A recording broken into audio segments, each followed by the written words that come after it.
now that these generations of new kids graduating from school are AI native, should you hire like a seasoned veteran with a Rolodex, or do you hire a kid who really understands how to use AI? They believe there's massive efficiencies to be gained by leveraging AI. So that means you need to transform your organization. There's a lot of impersonation going on now, and there's a lot of leveraging AI to answer questions like real-time in interviews with screens behind them. Breakdowns lead to breakthroughs. You don't get that breakthrough unless you've had a breakdown to say the old way isn't working.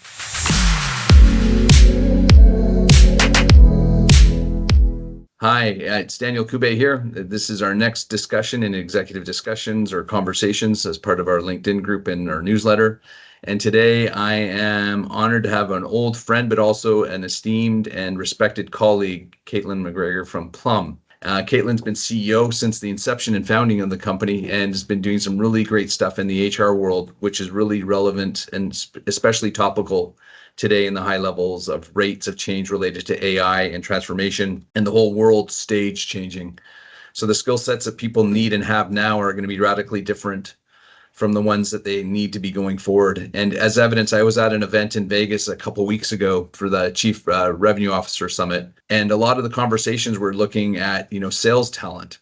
And the whole conversation is, now that these generations of new kids graduating from school are AI native, should you hire like a seasoned veteran with a Rolodex, or do you hire a kid who really understands how to use AI and leverage it to create, new go-to-markets and have a much greater velocity and ability to leverage, the one-to-many capabilities that it presents? And there were a lot of sort of different sort of perspectives depending on the industry, depending on the skill set. And, a lot of people were struggling, well, how do you begin to measure that? What can you do? And at the same time, there was this concept that one of the keynote speakers talked about, like where people become anchors in an organization, just because they're so used to doing things in a certain way and they will not evolve in the organization. And then, from an investor perspective, the one thing that we all know is the economics of PE investing is changing. So I think Insight Partners recently came out and said it's no longer rule of 40, it's rule of 60.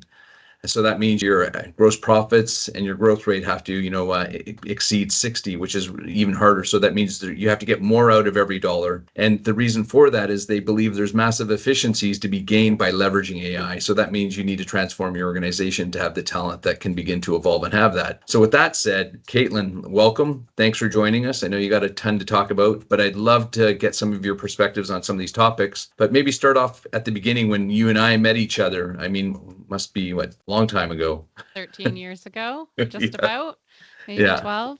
Yeah. My name's Caitlin MacGregor. I'm the CEO and co-founder of Plum. And so I met you in the very first year of inception, creating Plum. And we got connected through a random mutual contact. And I had just moved back to Canada, and you were a local entrepreneur that I got introduced to. And you've been part of this journey from early board member to early customer to the person that is the best at picking up the phone every quarter and calling me and saying, hey, how's it going? And providing lots of go-to-market advice over the years. So this feels full circle coming onto your podcast and talking. So thanks for having me.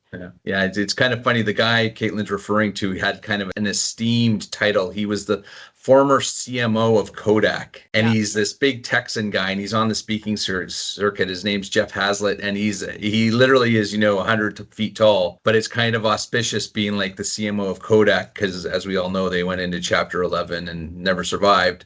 He's got great stories about it and how he could have transformed the business. But yeah, it was interesting. He's still a major connector.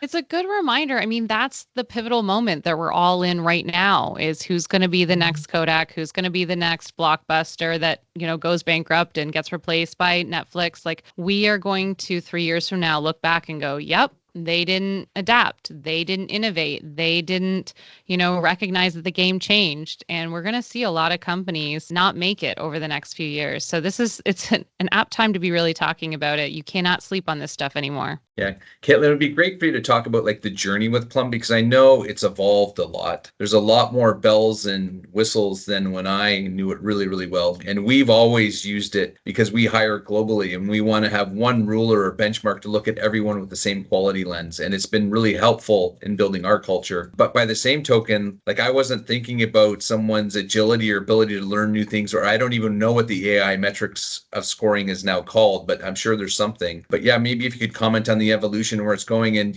how we used to talk about the cost of a bad hire early on in Plum, and that even an X factor larger now, right? Because if the person can't scale and leverage AI well, they're not getting that 10x or 4x multiple from that person. So that's been magnified even more. But yeah, if you could maybe go into some of the details and how you can help, and maybe for an executive or a board member who's thinking about this stuff, where can they start just thinking about this from a go-to-market perspective, independent of selecting a tool? Yeah, I think the first thing to kind of position this is that there's this kind of awareness that's emerging more and more about the need for organizations to become a skills-based organization. And it's a really great thing that people are latching onto. They're starting to recognize, hey, hiring from Ivy League schools and hiring somebody that's already done this job for 10 years aren't necessarily the best markers. And so there's this awareness of, okay, forget about the pedigree. Let's just start hiring for skills. And that's wonderful, except for a lot of companies are like, but how do you do that? And there's been this almost over-reliance in the last couple of years on organizations trying to become skills-based, where what they're doing is they're looking at somebody's resume and they're just inferring a bunch of skills. And so instead of looking at the school, they're still looking at the type of courses they took, or instead of looking at the job title or the company that they're part of, they're still looking at all the keywords around what they did. And when we think about skills, and this is really relevant in terms of how boards and executives should be thinking about it, there's actually two different categories of skills. There's perishable skills, which is what we used to call hard skills. And the reason they're rebranded to talk about perishable skills is that the shelf life is diminishing every year to be smaller and smaller and smaller. So a couple of years ago, they would say, hey, somebody's ability to know a certain coding language as a software developer, that technical skill will only be relevant for 2.5 years. And we can see that example. If you look back 6 years ago, Ruby on Rails, we all wanted to hire Ruby on Rails developers. You couldn't find enough of them. You were throwing money like crazy at them. We may be seeing that a little bit right now, but with other skills. So the idea, though, is that in 2025, nobody gives a crap about Ruby on Rails. It's an outdated language. So it's very easy to understand that these AKA hard skills, perishable skills, the shelf life is disappearing. And the ability to learn a perishable skills, that time to learn is getting smaller and smaller and smaller. If you want to go and change the oil on your car, maybe a couple years ago you went and watched a YouTube video. Now you can bring up ChatGPT and say, I did all these things, I tried these things, but this isn't working. I'm getting this. What do you think? And you're getting basically a coach right beside you, customizing how to help you learn and get better at that particular skill in a speed that we haven't had before. So that barrier to entry, that time to learn is dramatically reducing. So you've got all these perishable skills. Well, if you look at the science behind this, the industrial organizational psychology, it has always been clear that those perishable skills don't actually predict performance or retention. They can tell you how quickly somebody can get up to speed, but it doesn't actually predict performance and retention. So the other category of skills are durable skills. These are the skills that endure throughout your entire career. These are things like innovation, communication, execution, teamwork. And that's actually the skills that predict performance and retention. So if you have 100 people lined up, guess what? The ones that are more innovative, they're the ones that are going to start using ChatGPT and different generative AI or rebuilding your agents. They're the ones that are going to be their early adopters in all the changes that are happening because they naturally love coming up with out-of-the-box ideas. They naturally gravitate towards new things, and that's what's going to make them feel fulfilled. So they're going to put more cycles in. They're the ones that are going to be using Gen AI for 6 hours a day, and they're obviously going to be better at it, more advanced, faster than the person that touches Gen AI maybe once a month. So being able to understand that we need to double down on durable skills moving forward, because that's where the performance, that's where the retention, and we can learn the perishable skills as they change. That's not the hard part. So we've heard it in the past, hire for attitude. When was the last time you fired somebody because they didn't have a technical skill? No, you fired them because they weren't the right behavioral fit for the role. And so there's an opportunity now to really look at evaluating how are we bringing people into the organization, and how are we optimizing the people we have? And, do you want somebody that's done the exact same thing for the last 20 years and now they have to unlearn that to learn how to do things differently? Or do you want that clean slate that doesn't have any of those old habits, that can learn how to do something from day one? Or do you want that person with 20 years experience, they're in their 40s, but they're super innovative, so they're adopting all this stuff plus adding it to their experience? There's a really big opportunity, but we got to start thinking about this in old terms of, we just want to repeat what people have done in the past and use that as a measurement of how they're moving forward. Yeah, I mean, ironically though, I just worked with Malika today and we released a blog, what's going to live longer, cockroaches or Excel? So I think maybe that becomes a non-perishable skill moving forward, because it doesn't seem to ever move. Anyways, it was pretty hilarious. But yeah, because I mean, everyone still uses it. But yeah, but I don't have to. The thing is that I don't have to go out and have 10 years of Excel experience to be good. If I don't know how to do a formula, I just ask ChatGPT, yeah, for sure, and boom, I've got it. So that, I can get to be expert level if I want to dedicate the hours in a fraction of the time that it would have taken 2 years ago.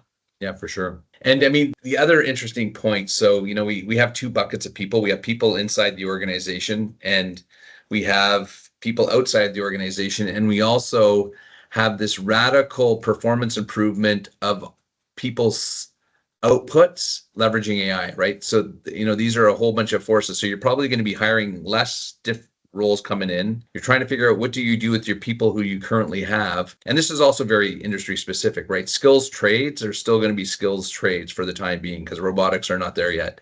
But like white collar roles potentially are going to be heavily impacted. How do you coach your I know you have lots of large banks and large organizations leveraging this. What are you telling them to do, and how to evaluate their people and help their people, succeed? Well, let me give you an example. I think there's two elements. One is talent acquisition. How is it evolving? And the other one is in talent management. So let me give you a use case for both of them, because it really just shows you how things are changing and how we need to think about things differently, and it can create huge ROI. So Scotiabank back in 2020, before COVID hit, when they would hire recent graduates, they'd hire from the same 5 universities, and they'd only hire finance and business graduates. And so what happened is they would go after the same small pool of candidates that all the other banks and all the other consulting firms were going after.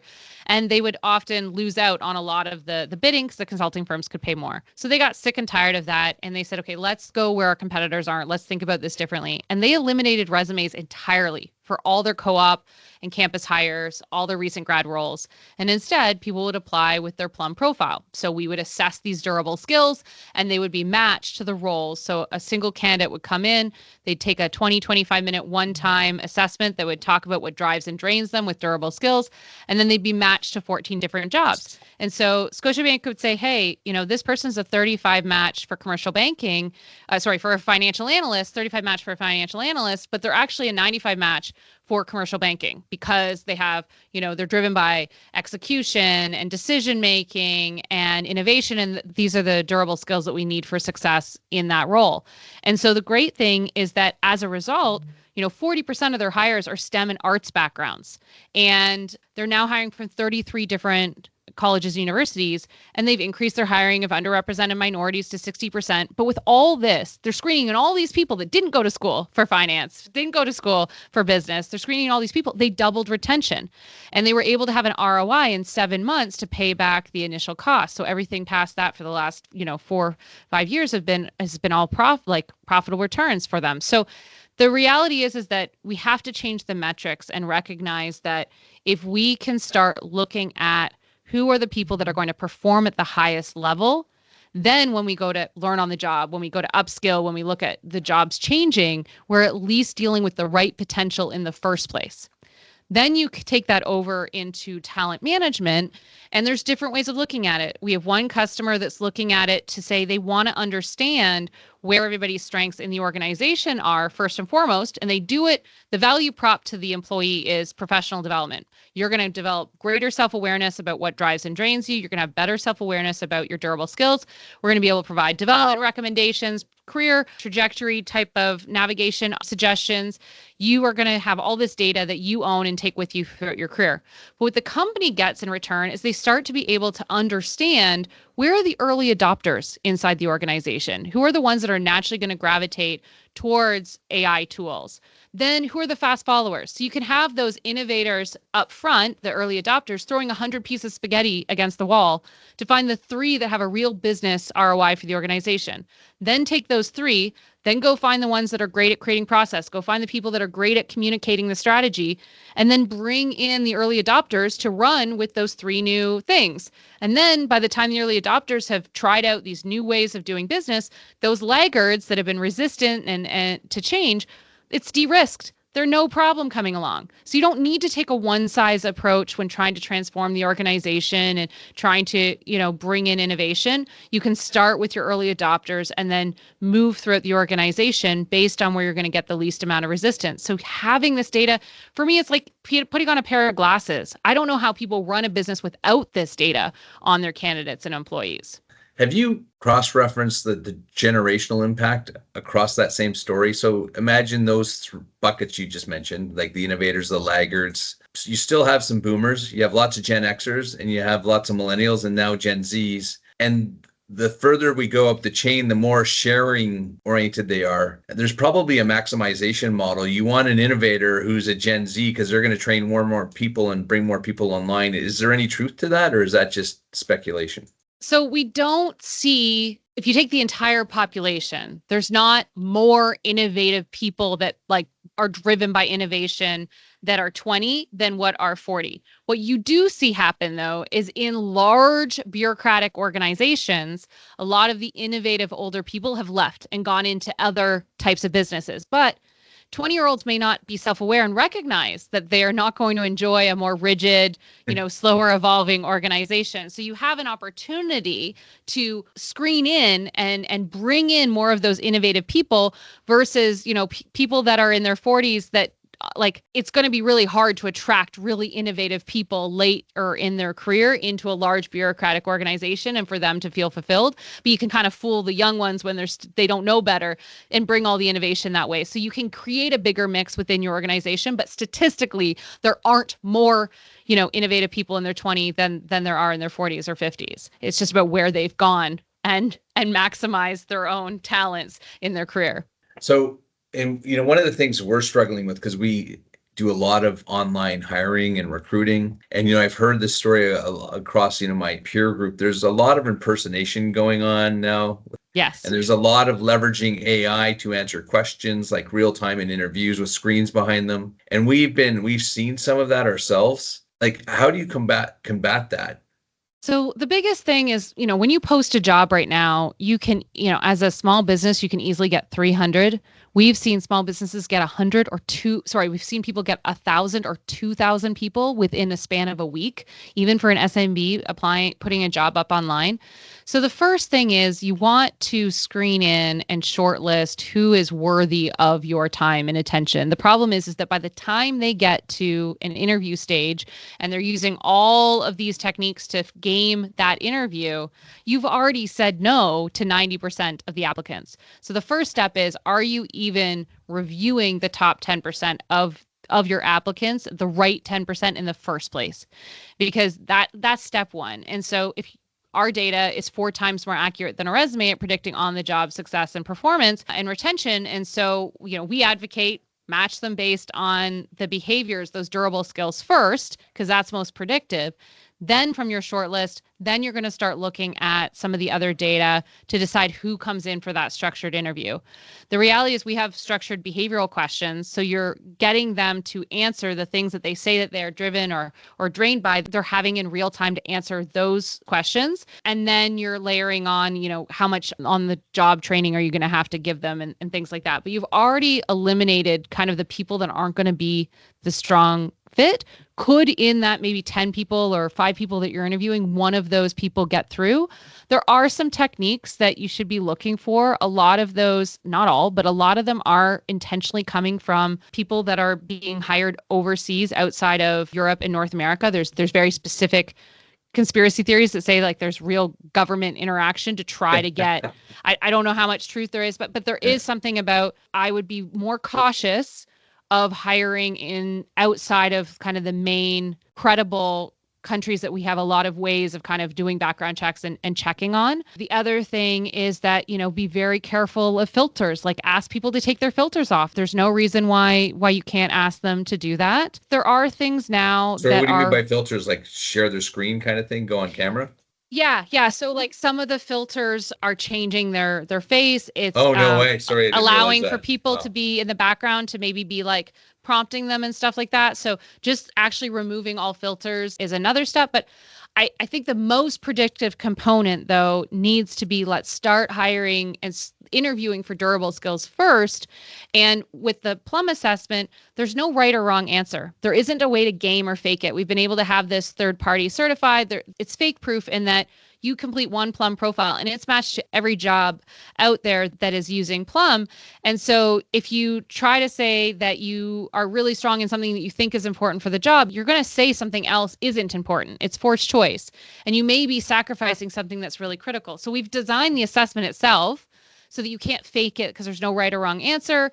And then there's so many, like millions of different matches that you'd never be able to know how to match to what the employer actually is looking for. So you're already reducing a lot of the faking and gaming. The chance that one of those people that are trying to game the system even got into your shortlist is dramatically reduced. And then things like the structured interviews is another layer to ensure that you're getting that consistency from them, their scores into the actual. And that's a part you haven't had yet because we just released it. The structured interview guides in platform is something that Very, very cool. you wouldn't have experienced yet. Yeah, one of the things I remember that came out that I thought was kind of cool, and I'm sure the dynamics have shifted incredibly, is the ability to like a team composition and what would be successful. Because one of the problems I think with AI and the way it's sort of rolled out is it's really become an individual sport, just the way it's designed, because the GPT is locked to the individual. They don't really foster collaboration because they're actually the collaborator on the other side. So you are doing a lot of siloed work, even though it seems to be hyper productive. Do you guys think about that or how that should impact teams? Yeah, we absolutely do. So one of the things that we're really excited by is looking at the fact that AI really understands content. So it really understands how to put different pieces of knowledge together, how to write. It knows the exterior world. But what AI doesn't know is you as an individual. It doesn't know if you are somebody that loves out of the box ideas. It doesn't know if you're really risk adverse. It doesn't know if you get stressed by certain things. It doesn't know if you love being empathetic towards other people and learning about them. It doesn't know you. It really doesn't. And so we're getting excited about getting to add data that can be saved into your own custom GPT or into your own, whatever environment you're working in. You can save your Plum profile. And right now, today, you'd have to copy and paste it. You'd have to have your own prompts. But in the near future, we're going to make it, a single click. And then you can have your Plum data now saved in the memory of your GPT. And so it has a better understanding of you. And the step beyond that is, yes, you can have a Plum subscription. You can go in, you can see the dynamics of what drives and drains your whole team and the complementary nature and where you maybe have over-rotated or have gaps in your team. But you can be able to share the snippets with each other and put them in your own GPTs to say, hey, I have this meeting coming up with my direct report. This is my Plum profile. This is their Plum profile. How can you help me, provide feedback that'll land most meaningful with them? Right now, GPT will give you great advice as a manager, but it's agnostic of you as an individual and agnostic of them as an individual. And we're closing that gap by really improving that AI human interaction by adding this missing data into the equation. And sure, you can go and add your Myers-Briggs, but you're not adding something that's scientifically valid and fake proof. So we really want to be taking our robust data and adding that in as a layer, because we've been able to really come out as the leader in this space as having the most scientifically defensible durable skills data that's third-party audited to ensure there's no adverse impact or bias, and been able to create this amazing user experience so people benefit from completing their Plum profile and really enjoy and benefit from the results.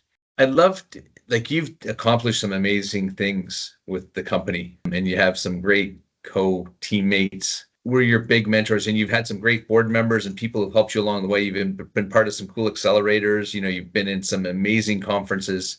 Who are the couple people that really impacted you before and where you're going now? It's always important to share and why you see so much value in these people. That is a very good question. I feel like there are so many people on the personal side of my life that have just supported me and allowed me to keep doing this. I was just on a call right before this. I mean, being a CEO can be a very lonely game. And sometimes it's about the community that you build around you to keep you grounded and to keep reminding you in those moments where things feel hard, where they're like, you've already accomplished harder. You've already, like, you can get through this because you got through all that other stuff that you told me about those prior years. So, honestly, like the people that keep me going aren't the business books a lot of the times. It's my best friend, Francesca, who reminds me of the importance to meditate. She reminds me of the importance that, if something's feeling like there's a lot of friction, there might be a reason for that, and find that area where you're lacking that friction and find that flow and lean into that. And if something's really not working, then if not this, then what? What is it trying to lead you to instead? And it's those really simple kind of things that are important. On the business side, I've had really great executive coaches. I feel like if you want to, gain muscle, you can go to the gym. You can try using the machines yourself. You can, maybe pull your back out by using things incorrectly, or you can get a personal trainer, and you're going to get there a lot faster and a lot better with less injuries. And to me, that's executive coaches. I've been seeing them since I was 27. I'm really lucky that became early part of because I built 2 businesses for other people. And so, in the second year of building the first business, I started seeing an executive coach. And I feel like that's been one of the most helpful things to really help challenge me to think about things differently. So I used to really, anytime something wasn't working, especially between people, that breakdown felt like a failure. It felt like I wasn't fixing something and that I didn't, do something proactively to avoid it. That it was a sign that I wasn't a good enough leader, or that I was letting somebody down, or that I was failing. And I'm inherently this fixer, this gap closer. If I see something that needs to be, the gap that needs to be closed or fixed, or I need to fix it. So when something's broken or breaking down, it was like the antithesis to what I was supposed to be doing. I took it as a big, it really bothered me. And I had an executive coach, and it took a year for it to resonate, but 4 years for me to truly change the default setting. And even now in the most stressed positions, I have to remind myself to think about it differently. But he really helped share that, breakdowns lead to breakthroughs. Like if you are building a business is about one breakthrough after another, after another, after another. And a lot of the times you don't get that breakthrough unless you've had a breakdown to say the old way isn't working. And so to embrace breakdowns as breakthroughs has gotten me through so much. And that came from Helga, my old executive coach, that based in Germany, but was in San Francisco in Silicon Valley when I started seeing him, and then went back to Germany. And so it was also great to be challenged from different perspectives. But it's a lot of those that have really helped me. I also think my board member, Jenny Dearborn, she's the past chief people officer at SuccessFactors. She's an author that's written a lot about people analytics. She was the chief people officer at Klaviyo right before they IPO'd. She helped grow them to get them ready for IPO. And she is a kick-ass woman executive, and she is just the most humble, down-to-earth person, but, also lives in Silicon Valley in that whole culture. And she walks into a room and everybody, is wowed by her. And it's helped me kind of have a role model of what a badass, kick-ass, woman executive in the tech world looks like. And she's been there believing in Plum and in me since late 2018. And I know that there is a level of support there that is just, I can really, really count on. And she's not scared to challenge me or tell me or, talk about the changing landscape in the HR tech world. She's there in the trenches, and that means a lot. It's those support. It's the people that are there to lend you a shoulder and remind you and coach you and push you that really have just been my rocks throughout this whole journey, as well as at home, things like that too. Yeah, for sure. So, we're wrapping up, but there's a couple of questions I wanted to ask before. Is the resume dead? Is it just a LinkedIn profile now? Because I have 2 kids they're in their 20s and they're gainfully employed, but the market has changed dramatically for new graduates. They came out of a great school and they have friends who are just suffering. It used to be, the road was paved with gold. Now it's, I don't know what it is, but they're having hard times breaking into industries. And I think that's only going to get harder. I don't know And if it's that's so good to much know. about, yeah, I don't know if it's so much about the resume itself. I mean, I think that companies are still scraping and inferring those, perishable hard skills from it. So there's still a little bit of playing the game, but I don't think they're very useful for anybody on either side. And I think that there is a really big problem that we are at the very beginning of that is going to have a big impact if we don't properly address it quickly, which is though, when we talk about the career ladder, those first couple rungs have been cut off the ladder. The entry level roles are disappearing because there is the belief that those entry level roles, it was cheaper in the past to hire somebody right out of school than to have somebody that's been on the job 10 years doing those repetitive administrative tasks. Well, now the belief is, well, I don't need 10, people answering support tickets. I don't need 10 people doing QA on this code. I'm just going to have a piece of software. I'm going to have an agent that's just, an AI agent that's just going to go and do the QA testing for me, that's going to go and do the answering tickets for me. A lot of that entry level stuff, even if you think about consulting firms, well, I'm going to have this analyst go and run this report. Well, deep research can do that for you. So I wouldn't say that it's a 1-for-1, but the belief right at this moment is we don't need that early talent. That's not the cheap way of getting the job done. I'm just going to get software, or I'm going to get, AI to do it. And I don't need those roles. And I don't think that that's totally the case. I think that there's a huge value of these clean slates coming into the organization and being able to upskill really quickly and innovate and be AI natives that the company will really benefit from.